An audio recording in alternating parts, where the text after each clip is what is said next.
Halo Sobat Pintar, with me Kak Tara. Welcome back to our YouTube channel Belajar Online. Sobat Pintar pernah nggak sih merasa kebingungan saat mengerjakan soal-soal yang ada expression of making suggestion and offering? Nah, in this occasion, kakak akan membahas sedikit gimana sih caranya mengerjakan soal-soal yang ada expression of making suggestion and offering. But before that, I'm gonna review the material that we have thought about before.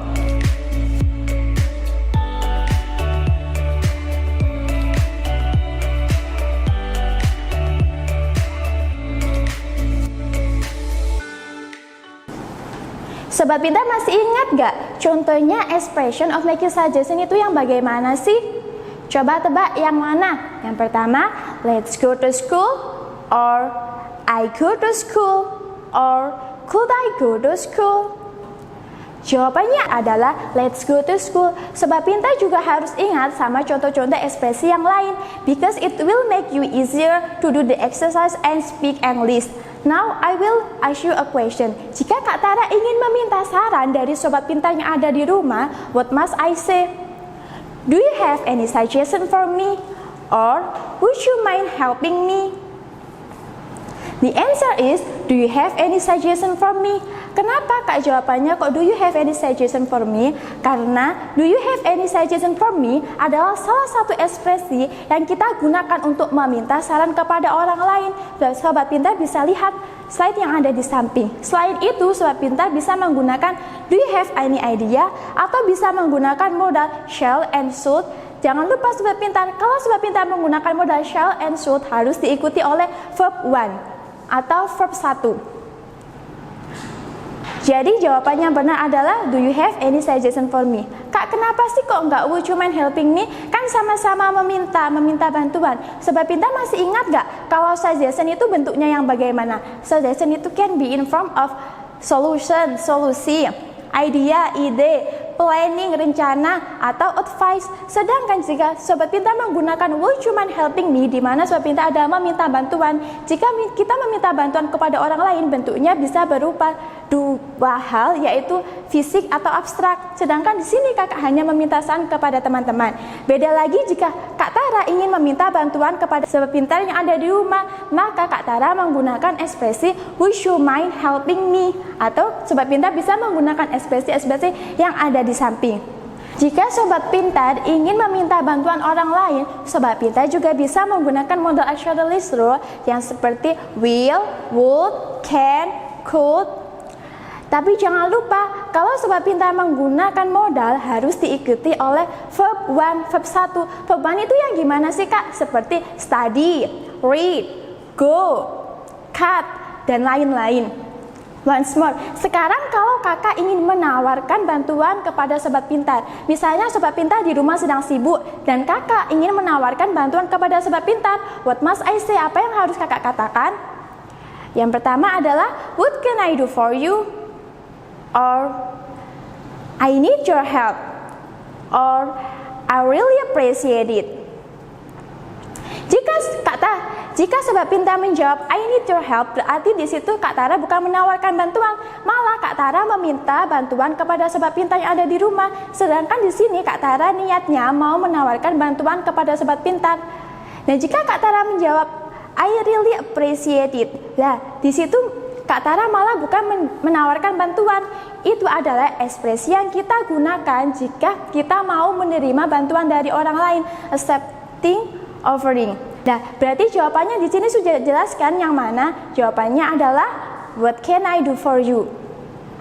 Sobat Pintar juga bisa menggunakan ekspresi-ekspresi yang lain yang ada di samping jika Sobat Pintar ingin menawarkan bantuan kepada orang lain. Now we go on to the next material. Di sini kakak akan membahas sedikit soal-soal. Nanti kakak akan kasih soal buat Sobat Pintar yang ada di rumah. First question is, hey Siti, bla bla bla, go stargazing tonight. Menurut Sobat Pintar, what is the right answer? Apa sih jawabannya yang benar? Kalau Sobat Pintar menjawab A, are you? Salah ya Sobat Pintar, kenapa? Jika Sobat Pintar menemui to be is MR itu harus diikuti oleh verb ing. Jika kalimatnya aktif, bagaimana kalau jika B juga salah. Sobat pintar masih ingat kan kalau ada how about dan what about itu harus diikuti oleh verb ing atau noun. Sedangkan di situ adalah go stargazing adalah verb 1, go adalah verb 1, berarti jawabannya salah. Bagaimana kalau C, Kak? Seldom. Sobat pintar masih ingat kan kalau shall itu harus diikuti oleh subjek I atau we. Dan sedangkan situ objek them sudah jelaskan kalau salahnya fatal. Berarti jawabannya yang benar apa? Hey Siti, would you like to go stargazing tonight? Now we go on to the next question. Sam, would you like to watch a movie this weekend? Charlie, I can. I'm low on cash right now. Blah blah blah.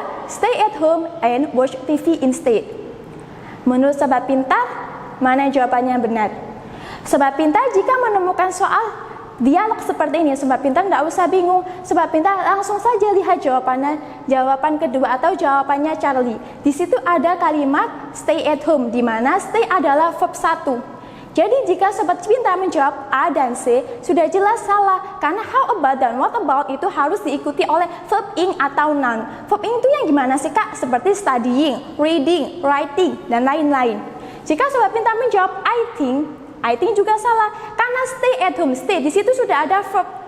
Jika kita menjawab I think nanti malah double verb, jadi sudah jelas kalau salah. Berarti jawabannya yang mana? Jawabannya yang B. I can, I'm low on cash right now. Let's stay at home and watch television instead. Jika sobat pintar menemukan let's, jangan lupa ya sobat pintar, kalau let's itu harus diikuti oleh verb 1. Nah, itu tadi contoh-contoh bagaimana caranya menjawab soal-soal yang ada expression of making suggestion and offering-nya. Nah, Kak, bagaimana kalau kita menjumpai soal yang ada grammatical error-nya dan kita disuruh membenarkan kalimatnya? Sobat pintar nggak usah bingung, sobat pintar tinggal melihat dari rumus-rumus yang sudah ada. Contohnya, let's go to the restaurant of Sushi for lunch. Nah, di sini sobat pintar merasa ada yang janggal nggak? Apa hayo kira-kira? Ya, benar. Jika sobat pintar menemui let's, jangan lupa harus diikuti oleh verb 1. Nah, sedangkan di situ let's diikuti oleh to infinitive, jadi jelas salah. To infinitifnya kita hapus, kita ganti verb 1. Jadi yang benar bagaimana? Let's go to the restaurant of Sushi for lunch. Contoh yang lainnya sobat pintar.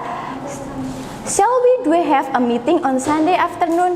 Di mana ya errornya kira-kira? Sobat pintar bisa lihat di situ ada shall sama we, sudah benar kan?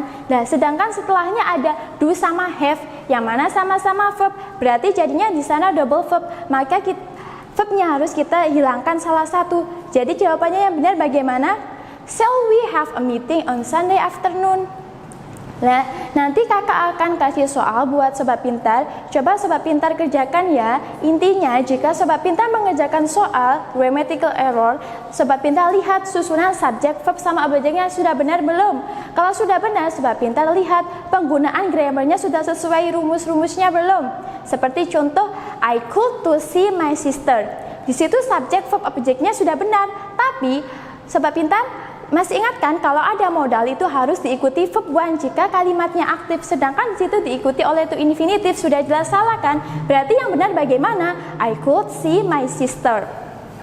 Kak, kok susah sih? Tenang sobat pintar, jika sobat pintar banyak berlatih nanti pasti mudah kok, dan sobat pintar juga nggak perlu menghafal rumus. Jika sobat pintar banyak berlatih nanti pasti akan hafal dengan sendiri rumus-rumusnya.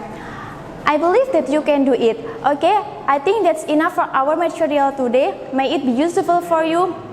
Don't forget to like, subscribe, and comment below. Thank you for watching this video. Bye-bye.